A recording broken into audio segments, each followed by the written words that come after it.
My name is Megan Callahan. I'm 32 years old, and if you asked most people who knew me a year ago to describe me, they probably would have said the same things. Reliable. Calm. The person who always had everything handled. I used to think that was a compliment.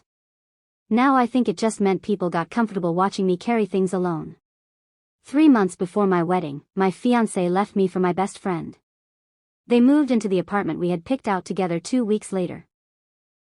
And somehow, the part that hurt the most wasn't losing him. It was realizing how many people had seen the cracks forming long before I did. And said nothing. Even now, there are moments I replay over and over in my head wondering how I missed it. Tiny things. Stupid things. The kind of details that only look suspicious after your life falls apart. Natalie laughing a little too hard at Ethan's jokes. Ethan checking his phone during dinner and turning it face down too quickly. The strange tension anytime I walked unexpectedly into a room. At the time, I explained all of it away because that's what you do when you trust people. You protect them from your own doubts. Natalie Brooks had been my best friend since we were 19. We met during our second year of college after a professor paired us together for a marketing project neither of us wanted to do. She was loud, funny, impossible to ignore. I was quieter back then. More cautious. She used to joke that she adopted me socially. And honestly, she kind of did. Natalie was the type of person who could get invited to a stranger's birthday party after talking to them for 5 minutes in a coffee shop. People loved being around her. She had this warmth that made you feel chosen. At least in the beginning. I was the opposite. Organized. Responsible. Predictable. Growing up, those were survival skills. My younger sister, Lily, was the kind of daughter my parents naturally gravitated toward. Emotional. Charming. Dramatic enough that every problem immediately became everyone else's problem too. Meanwhile, I learned very early that being low maintenance earned approval. When I was 16, my mom forgot to pick me up from a school competition because Lily had gotten into a screaming match with her boyfriend. I remember sitting outside the gym with my trophy beside me for almost 2 hours. When my mom finally arrived, she looked exhausted. "You know your sister needs more attention than you do," she said while driving home. Not cruelly. That was the worst part. She genuinely believed it. And over time, I did too. So I became the easy daughter. The dependable friend. The girlfriend who never asked for too much. The woman who handled things quietly. I met Ethan Walker when I was 27. It was at a 4th of July barbecue hosted by one of Natalie's coworkers. I almost didn't go because I had work early the next morning, but Natalie practically dragged me there.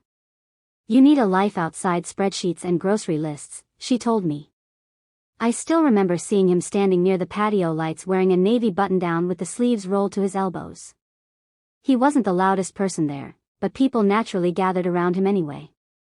Ethan had that kind of presence. Calm. Easygoing.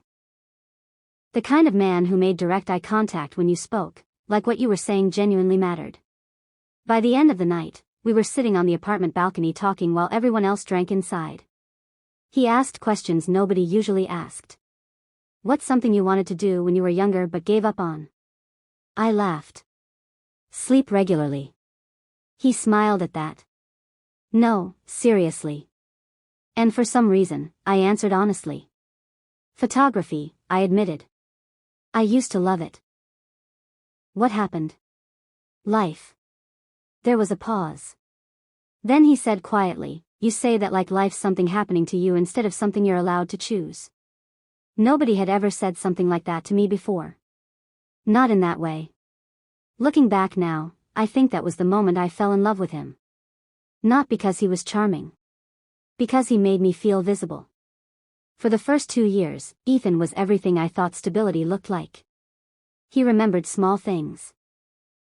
Filled my gas tank when he borrowed my car. Rubbed my shoulders after work without me asking. Sat through awful family dinners holding my hand under the table whenever my mother started comparing me to Lily. Natalie adored him immediately. "You better marry that man before someone steals him," she used to joke. Funny, the things people say right in front of you. At first, the three of us became inseparable naturally. Friday dinners. Trivia nights. Weekend road trips.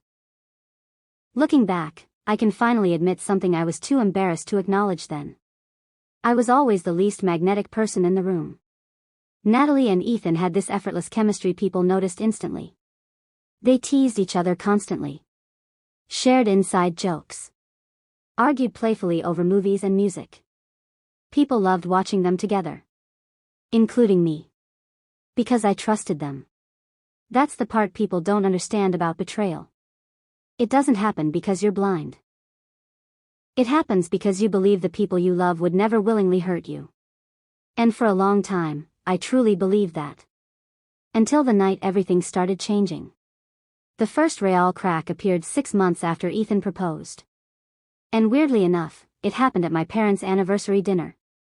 My parents' 40th anniversary dinner was the kind of event my mother treated like a royal ceremony. She rented out the private back room of an Italian restaurant none of us could really afford, hired a photographer nobody asked for, and spent 3 weeks obsessing over seating arrangements like international peace negotiations depended on them.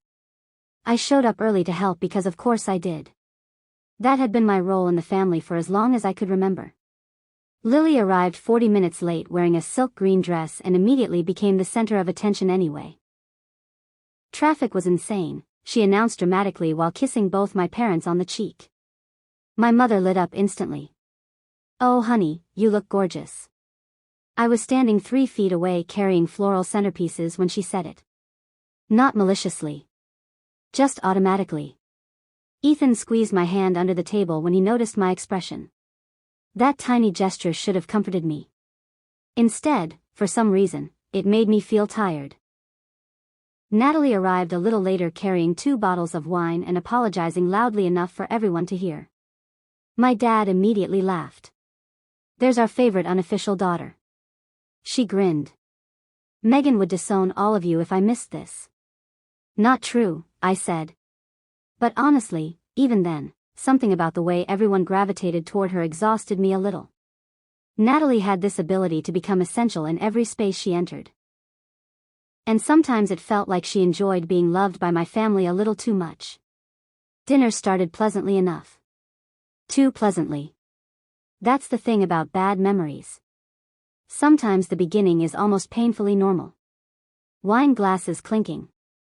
My mother criticizing the bread baskets. Lily telling some long story about her coworker's affair. My father pretending not to laugh at inappropriate moments. At one point Ethan got up to help the waiter carry drinks, and Natalie watched him walk away for maybe half a second too long. Tiny moment. Barely anything. But something cold moved through my stomach anyway. Then she noticed me noticing. And immediately smiled. "What?" I shook my head. "Nothing." She held my stare another second before taking a sip of wine. That should have been the moment I trusted my instincts. Instead, I ignored them. Because people like me are trained to ignore discomfort. Especially when acknowledging it might ruin the peace. About halfway through dinner, my mother stood to give a speech. God. I can still hear it perfectly. She talked about marriage. Loyalty. Commitment. Building a life together through hard seasons. Then she raised her wine glass toward Ethan and me. To the next couple in the family, she said warmly. Though honestly, Ethan already feels more like one of ours than Megan ever did. Everybody laughed. Everybody. Even Ethan smiled awkwardly. And I laughed too because that's what I always did when things hurt unexpectedly. Made it easier for everyone else. Natalie reached over and touched my arm. "She's kidding," she whispered. But she didn't sound angry on my behalf. If anything, she sounded amused. Later that night, after dinner ended, everyone moved outside onto the restaurant patio near the waterfront. String lights reflected off the water. People drank too much wine. The photographer kept forcing couples into staged pictures. At one point, my mother insisted on getting a group photo. "Girls together first," she said. So Lily and Natalie moved beside her immediately. I started walking over too, but the photographer smiled apologetically. Actually, can we just do immediate family first? I froze. Because Natalie was still standing there. Nobody corrected it. Not my mom. Not my dad. Not even Natalie. Instead, she laughed awkwardly and said, "Oops. Guess I got promoted." Everyone laughed again. I stood there smiling while something inside me quietly cracked. Ethan noticed. I know he did.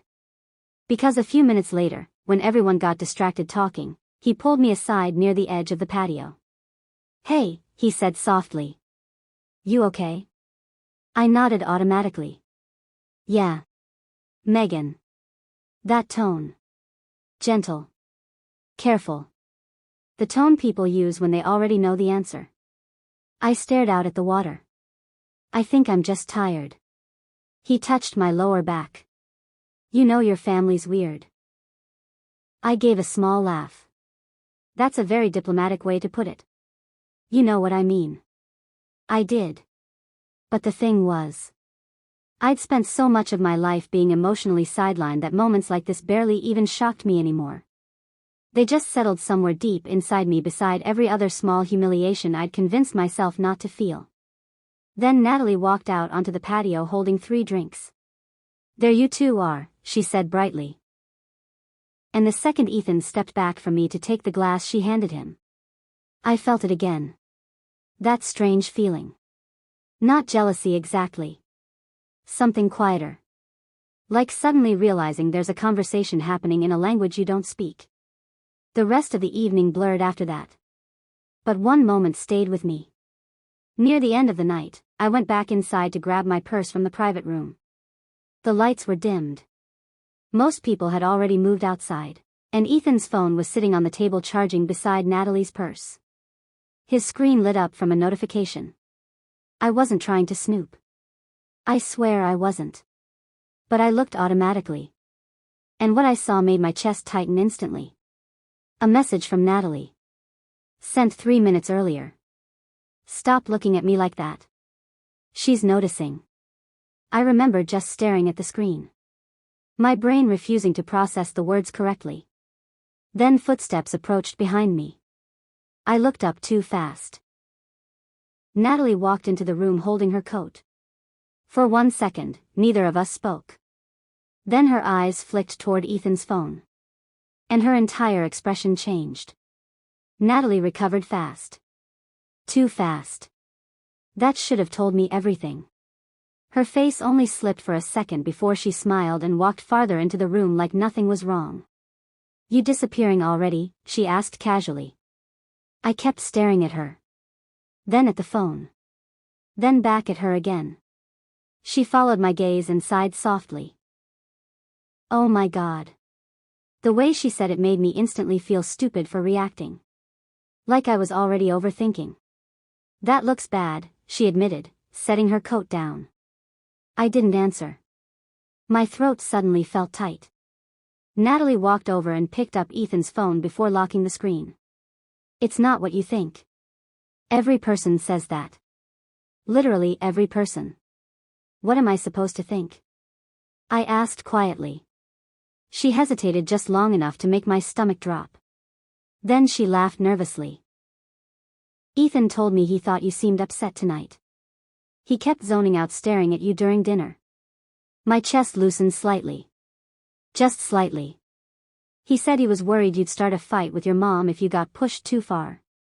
I told him he needed to stop looking at you like you were about to cry because you'd notice." I stared at her. Part of me wanted to believe her immediately. Another part noticed how carefully constructed that explanation sounded. "You could have just said that in front of me." Natalie shrugged lightly. "We didn't want to make you feel embarrassed." There it was again. That feeling. Like I was standing slightly outside something. Before I could respond, Ethan walked into the room. "There you are," he said, then stopped when he saw our faces. Silence. Brief.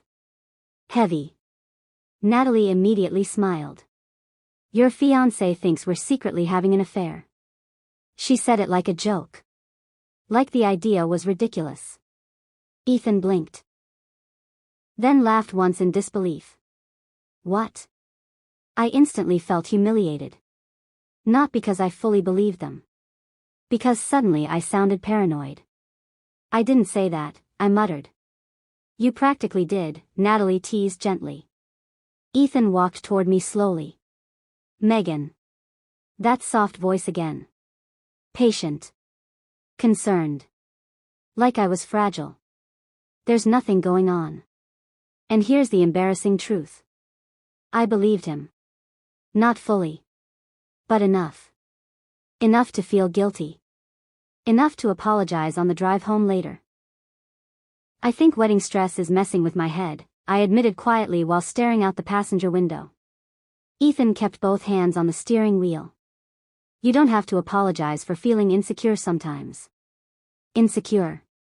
I hated that word immediately. Because suddenly this wasn't about suspicious behavior anymore. It was about me overreacting. My feelings. My anxiety. And after a lifetime of being told I was too sensitive anytime something hurt me, I immediately started doubting myself. That's how these things happen.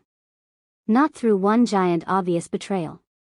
Through tiny moments that slowly teach you not to trust your own instincts. Over the next few weeks, I tried to let it go. I really did. Wedding planning kept me busy enough during the day. Seating charts. Vendor calls. Cake tastings. Finalizing invitations. Normal life. Or at least something pretending to be normal. But little things kept happening. And once you notice one crack, you start seeing all of them. Natalie texting Ethan directly instead of using our group chat. The way conversations sometimes stop for half a second when I walked into a room. How Ethan suddenly became protective of his phone after years of never caring. Then there was the apartment. God. The apartment still hurts to think about. We'd spent almost 6 months searching for it.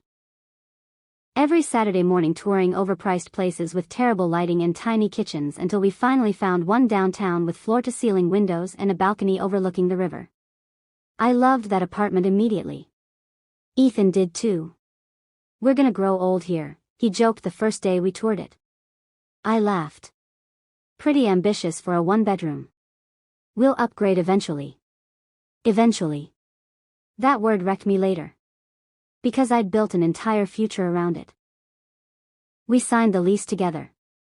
Picked furniture together. Argued about paint colors together. And Natalie was there for almost all of it. At the time it felt normal. She was my best friend. Of course she helped us move furniture. Of course she came shopping with us. Of course she knew where we kept the spare key.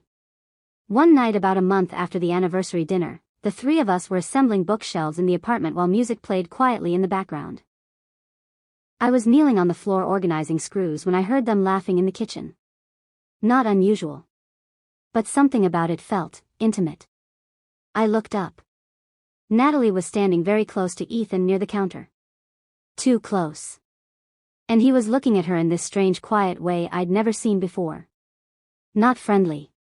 Not exactly romantic either. Worse. Familiar. Like there was already something understood between them. Then Natalie touched his arm lightly. Tiny gesture. But Ethan didn't move away. And suddenly I felt like an intruder in my own apartment. Megan? Natalie called suddenly. I realized they were both looking at me now. You alive over there? I forced a smile. Yeah. Just tired. Ethan walked back over immediately and kissed the top of my head. You've been working too hard. And again, that should have comforted me. Instead, I remember thinking. Why do I suddenly feel like I'm competing for attention inside my own relationship? That night after Natalie left, I almost brought it up. Almost. We were lying in bed. The TV glowing softly in the dark. Ethan scrolling through emails beside me. I kept replaying the kitchen moment in my head. Finally I said quietly, do you think Natalie's been acting weird lately? Ethan looked over. Weird how? I hesitated. Because once you say something aloud, it becomes real. I don't know, I admitted. Different. He stared at me for a second too long. Then set his phone down. Megan. Immediately my stomach sank. That tone again. Careful. Measured. You know Natalie loves you. That's not what I said. I think you're stressed. There it was. Again. Stress. Insecurity. Wedding pressure. Reasonable explanations that slowly make you distrust your own intuition. Then he touched my hand gently. You've had a lot on your plate lately. And I nodded. Because part of me desperately wanted him to be right. I didn't sleep much that night. And around 2 in the morning, I rolled over and realized Ethan wasn't beside me anymore. At first I thought he'd gone to the bathroom. Then I noticed the light from the living room. I walked down the hallway quietly. And stopped cold before turning the corner. Because Ethan was sitting alone on the couch. Smiling at his phone. The kind of smile people don't realize they're making. Soft. Private. Intimate. Then I heard Natalie's voice faintly through the speaker. And my entire body went numb. I don't remember walking into the living room. 1 second I was frozen in the hallway. The next, Ethan was looking up at me with pure shock on his face. He ended the call immediately. Too quickly. Too guiltily. The apartment went silent. For a few seconds, nobody moved. Then Ethan stood up slowly. Megan. Why are you talking to Natalie at 2 in the morning? My voice sounded strangely calm. That scared me later. Because deep down, I think some part of me already knew. Ethan rubbed a hand over his face. She was upset. About what? He hesitated. Tiny pause. But it was enough.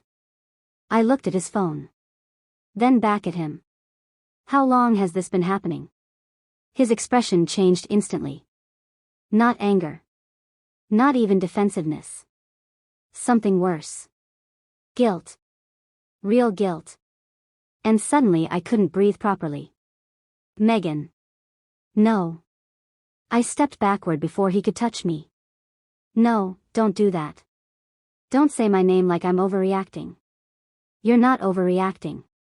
That sentence shattered something in me. Because people only say that when there's actually something to react to. I stared at him. And for the first time in 5 years, Ethan Walker couldn't hold eye contact with me. That's the moment I knew. Not suspected. Knew. My stomach twisted so hard I thought I might actually get sick. How long? I whispered. Ethan sat down slowly on the couch like his legs suddenly stopped working. A few weeks. I laughed once. Not because anything was funny. Because my brain genuinely rejected the answer. A few weeks? Megan, please just let me explain. You're sleeping with her? Silence. That was enough. I remember backing into the kitchen counter because my knees suddenly felt weak. Everything around me looked strangely normal. The half-built bookshelf. My coffee mug in the sink. The wedding invitation sample spread across the table. Normal life sitting there while mine quietly collapsed. It wasn't supposed to happen like this, Ethan said softly. I looked at him in disbelief. What an insane thing to say to someone. Like there was ever a version that wouldn't destroy me. How could you do this to me? His eyes finally met mine then. And somehow that made it worse because he looked devastated too. I never wanted to hurt you. That sentence made something inside me snap. Then why did you? My voice cracked hard on the last word. And Ethan looked away again. That's the thing nobody tells you about betrayal. You expect rage. Screaming. Thrown glasses. But real heartbreak is quieter than that. It's your body realizing safety was an illusion. It's standing in your own home feeling suddenly homeless. I don't even remember all of that conversation. Only pieces. Fragments burned into my memory. It just happened. We got too close. I didn't mean for this. The classic lines people use when they've destroyed someone and want credit for feeling bad about it. Then came the worst part. The part one's still here sometimes when I can't sleep. Ethan looked at me with tears in his eyes and said, I think I'm in love with her. I physically flinched. Like he'd hit me. And maybe emotionally, he had. Because there are some sentences your brain never fully recovers from hearing. For a long time, neither of us spoke. Then finally I asked the question I'd been avoiding since the second I walked into that room. Does she love you too? Another silence. Then. Yes. I nodded slowly. Once. Twice. My entire body felt cold. What happens now? Ethan looked completely broken. But not broken enough to stop. That mattered. We'd been trying to figure that out. We. Not I. We. Him and Natalie. Together. Planning my devastation like a scheduling conflict. I stared at him for several seconds before speaking again. Get out. Megan. Get out. I don't want to leave like this. I actually laughed. You already did. That finally silenced him. For a moment, I thought he might argue. Instead, he just stood there looking exhausted and ashamed. Then he quietly grabbed his keys. And walked out of the apartment we were supposed to start our marriage in. The second the door closed, I collapsed. Not gracefully. Not movie-style crying. I genuinely folded onto the kitchen floor because my body stopped functioning normally. I stayed there for hours. At some point the sun started rising through the windows. I remember staring at the light hitting the hardwood floor thinking. This can't be real.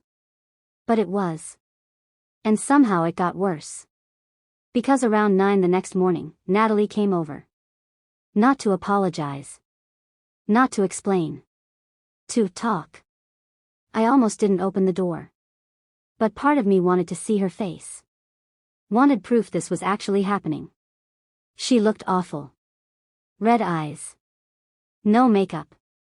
Oversized hoodie. Like she'd been crying all night too. Good. The second she stepped inside, she whispered. I know you hate me. I stared at her. And suddenly something terrifying happened. I felt absolutely nothing. No screaming. No tears. Just emptiness. You should leave, I said quietly. Megan, please. No. She started crying immediately. I never meant for this to happen. Again with that sentence. Like betrayal was weather. Like it just appeared naturally.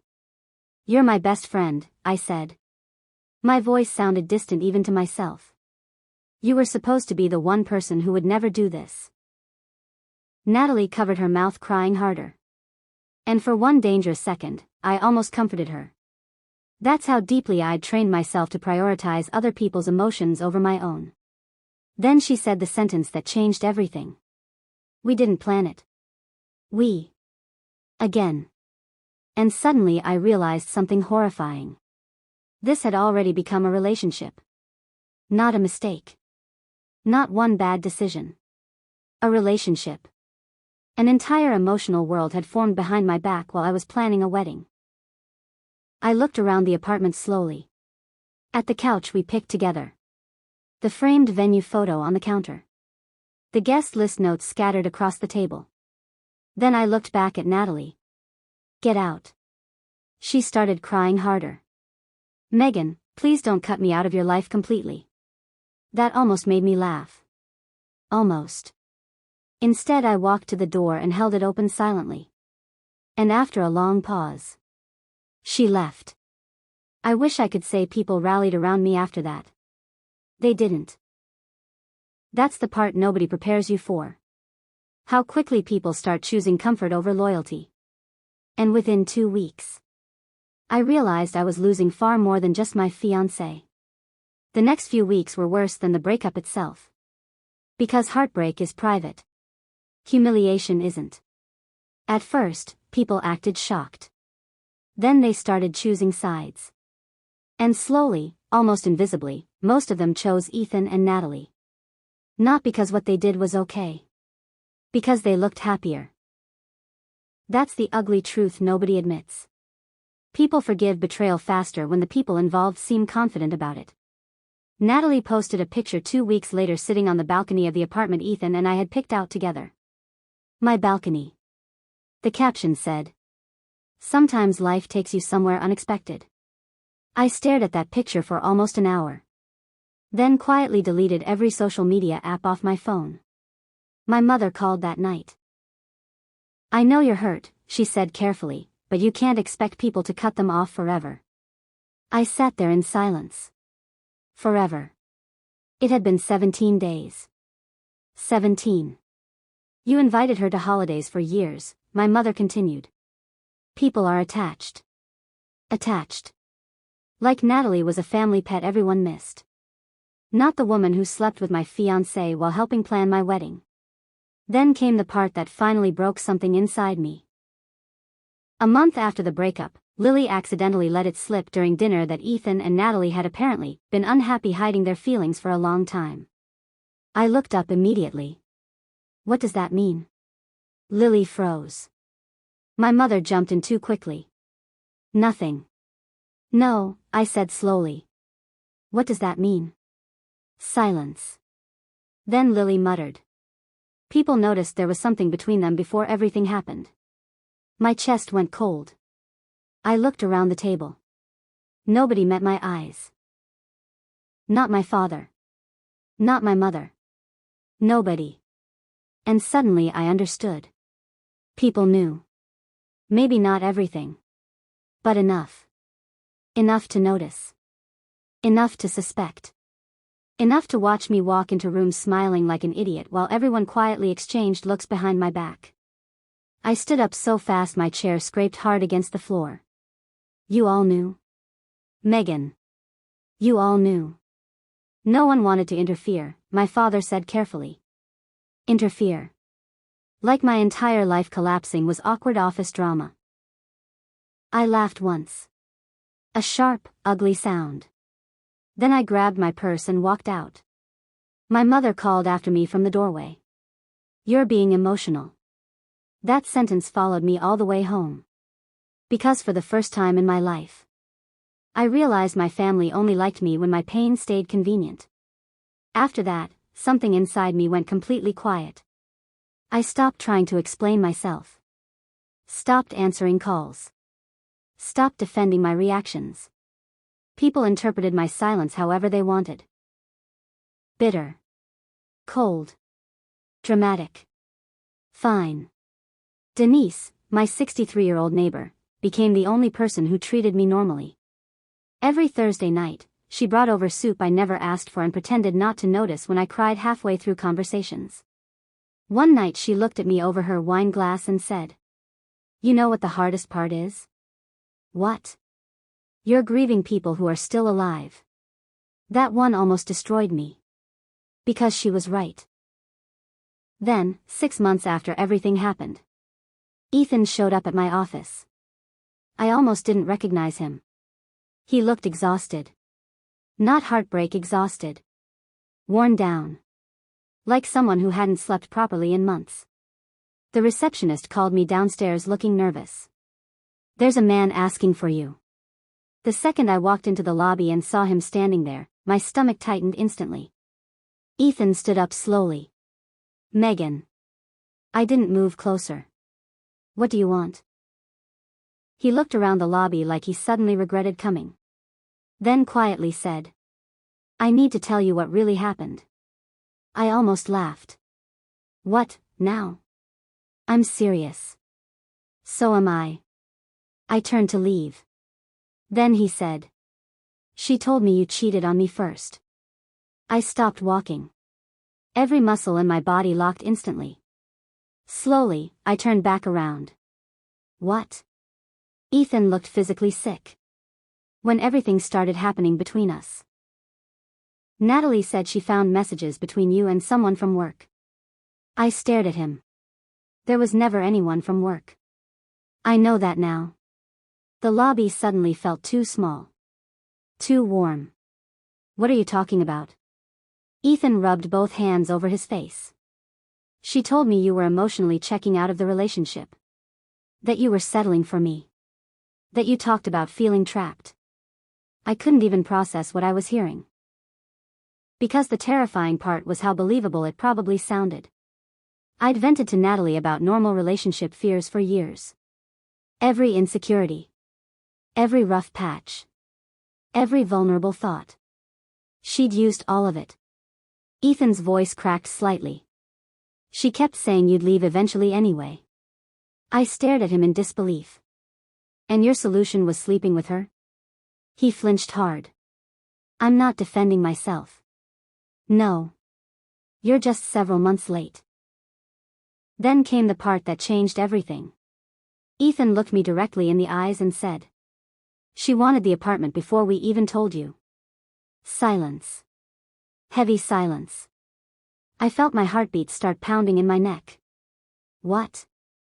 She asked if I was still on the lease 3 days before I ended things with you. My stomach turned violently. Suddenly dozens of tiny memories rearranged themselves in my head. Natalie asking detailed questions about rent. Furniture. Lease terms. Neighborhood parking. At the time, I thought she was excited for us. God. I felt sick. Ethan looked ashamed. She told me you'd probably move back with your parents after the breakup anyway. That one hurt in a different way. Because Natalie knew exactly how humiliating that would have been for me. She knew everything. Every insecurity. Every wound. Every fear. And she weaponized all of it slowly. I crossed my arms tightly. So why are you here? Ethan looked down. Because for the first time since I'd known him. He genuinely looked broken. She's doing the same thing to me now. I said nothing. She lies constantly, he admitted quietly. About little things. Big things. She twists conversations. Tells different stories to different people. His voice dropped. I think she wanted to win more than she actually wanted me. There it was. Finally. The truth underneath everything. Not love. Ego. Competition. Possession. Natalie hadn't stolen Ethan because she deeply loved him. She stole him because she could. And suddenly, I stopped feeling jealous. What a miserable relationship they must have had underneath all that betrayal. Always wondering. Always doubting. Always needing to win. Ethan stepped closer carefully. I know I destroyed your life. You did. Tears filled his eyes immediately. And for the first time, I didn't feel anything seeing him cry. Not satisfaction. Not anger. Nothing. Just distance. Then he whispered. I'm sorry. And maybe he meant it. Maybe he truly did. But some damage happens too late. I looked at him calmly. You weren't supposed to trust her over me. His face completely collapsed after that. Because that was the real betrayal. Not the cheating. The choice. Over and over. He chose to believe the worst version of me because someone else made him feel exciting and wanted. And now he had to live with that. I walked toward the lobby doors.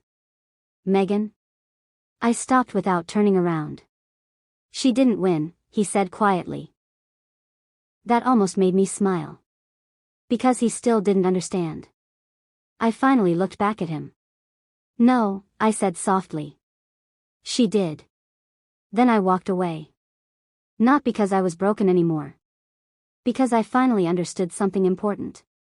Some people destroy their own lives trying to take pieces of yours. And if you're lucky, you eventually stop mourning the people who were always willing to lose you. I thought that would be the last time I ever saw Ethan. I was wrong. 2 weeks later, Natalie called me from a number I didn't recognize.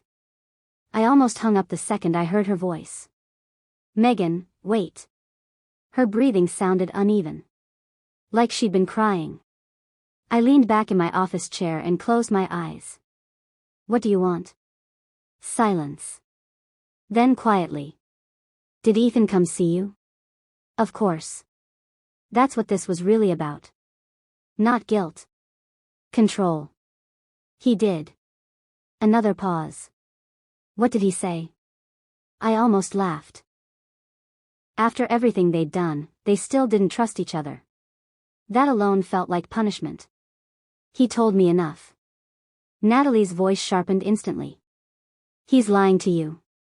There she was. The Natalie I finally recognized. Not emotional. Strategic. Always adjusting the story. Always managing perception. For years, I thought she was effortlessly honest because she shared everything openly. But real honesty isn't volume. It's consistency. And Natalie became a different person depending on who she needed something from. I said nothing. Then she whispered. You have no idea what he's actually like. I opened my eyes slowly. It was almost surreal hearing her say that to me. The woman who slept with my fiancé while helping me choose wedding flowers now wanted sympathy because her relationship was unhealthy. Part of me should have felt satisfied. Instead, I just felt tired. You made your choice, I said calmly. So did he. Megan. No. For the first time in my life, I didn't soften my tone to protect someone else's feelings. You don't get to burn my life down and then ask me to help you survive the smoke. Silence. Heavy silence. Then Natalie started crying quietly. And years ago, that sound would have destroyed me. I would have comforted her automatically. Apologized for being harsh. Tried to fix things. But something inside me had finally changed. Because healing isn't becoming cold. It's learning that compassion without boundaries becomes self-destruction. I did love you, Natalie whispered. That one hurt. Not because I believed it fully. Because I think part of it was true. In her own damaged way, she probably did love me. Just not enough to stop hurting me. And honestly, that realization was sadder than pure cruelty would have been. I stared out the office window at the traffic below. Then I said the thing I'd been carrying for months. I think you liked being chosen over me. Natalie stopped crying immediately. And in that silence, I knew I was right. Years of memories suddenly made sense. The subtle competition. The tiny comments disguised as jokes. The way she always needed attention redirected toward herself eventually. Even during my engagement. Especially during my engagement. You always needed to win, I continued quietly. Even when nobody else knew we were competing. Natalie inhaled shakily. It wasn't like that. But her voice sounded smaller now. Less convincing. Because deep down, she knew too. I ended the call after that. No dramatic speech. No screaming. Just done.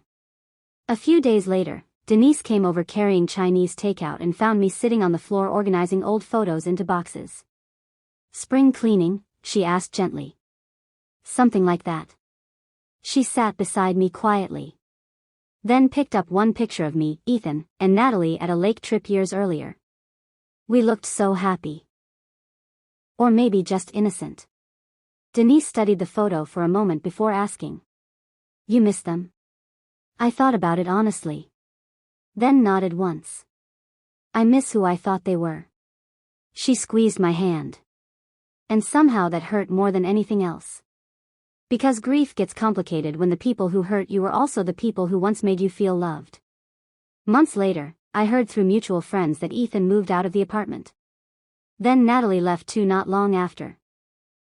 Apparently the relationship that destroyed half my life barely survived a year on its own. Funny how that works. Meanwhile, my life slowly became quieter. Smaller at first. But healthier. I started taking photography classes again. The hobby I'd abandoned years earlier because life got too busy. Turns out life always gets busy when you spend all your energy maintaining relationships that drain you. Caleb visited one weekend and helped me paint my apartment kitchen while old rock music played badly through a speaker. At one point he looked over at me and said, "You smile differently now. What does that mean?" He shrugged. "Before, it always looked like you were making sure everyone else was okay first." That stayed with me. Because he was right. For most of my life, I'd confused self-sacrifice with love. But real love doesn't require you to disappear inside it. The last thing I ever heard about Natalie came almost a year later. Lily mentioned casually during a phone call that Natalie had apparently been telling people she lost herself during that period of her life. I nearly laughed. Lost herself. What a gentle way to describe detonating another person's future. But strangely, I wasn't angry anymore. Not really. Because by then, I understood something they probably still didn't. The betrayal changed me permanently. But not in the way they expected. They thought losing them would destroy me. Instead, it forced me to finally see my own value outside of being useful, forgiving, and endlessly understanding. And honestly, that ended up costing them far more than it cost me. Sometimes I still think about the apartment. The wedding. The life I thought I was building. But whenever I do, I remember something Ethan said the night he came back looking exhausted. She didn't win. At the time, I told him she did. But now? I think we were both wrong. Because love built on betrayal eventually turns into suspicion. Friendships built on competition eventually collapse under envy. And people who treat loyalty like something disposable usually end up alone with themselves eventually. Me? I survived. Not dramatically. Not perfectly. Just slowly. Quietly. Like most real healing happens. And if I learned anything from all of it, it's this. The most painful betrayals rarely come from enemies. They come from people who studied your heart long enough to know exactly where to cut. But eventually, you stop bleeding.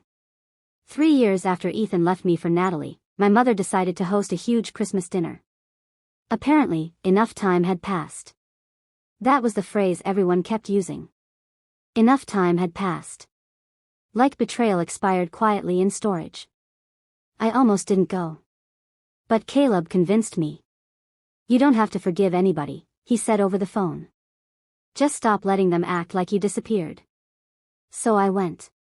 And the second I walked into my parents' house, I felt it. That tension. The kind families create when they know they've failed you but still expect you to behave normally so they don't feel uncomfortable. Natalie was there. Of course she was. Wearing one of those soft cream sweaters that made her look harmless. Ethan sat beside her looking tired before he even noticed me. The room went quiet for half a second when I entered. Then my mother immediately overcompensated. Megan. Honey, you made it. Like we were all actors pretending the script never changed. I smiled politely. Hi, Mom. Natalie stood slowly. Her face had gone pale. Megan. I looked directly at her for the first time in almost a year. And honestly, she looked miserable. Not dramatic movie miserable. Real miserable. Like someone exhausted from maintaining a version of herself that kept collapsing. Ethan looked worse. The confident, calm man I once trusted completely was gone. He looked anxious now. Careful. Like he spent every day waiting for another emotional explosion. Interesting what guilt does to people over time. Dinner started awkwardly. Small talk. Fake laughter. My father discussing politics too loudly to avoid emotional tension. Nobody mentioning the obvious history sitting at the table. Until Lily opened her mouth. Honestly, she said casually while sipping wine, I still think the whole situation just got blown out of proportion. Caleb immediately looked up. I froze. My mother sighed quietly. Lily. But Lily kept going. I mean, nobody planned for feelings to happen. There it was. That same language again. Feelings happened. Affairs happened. Betrayal happened. Like nobody actively made choices. I looked slowly around the table.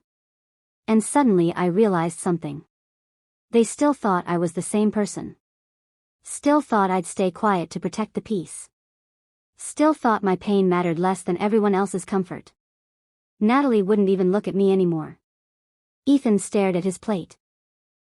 And for the first time in years, I didn't feel hurt. I felt clear.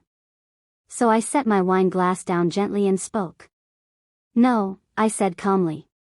What happened was selfish. The room went silent. Lily rolled her eyes immediately. Oh my God, Megan. No, let's actually say it properly for once. Even my father looked uncomfortable now. I turned toward Natalie. You spent months listening to me talk about my wedding while sleeping with my fiancé. Natalie's face went completely white. Megan, please. And you, I said, looking at Ethan now, let me apologize for being insecure while you were lying to my face every day. Nobody moved. Nobody spoke.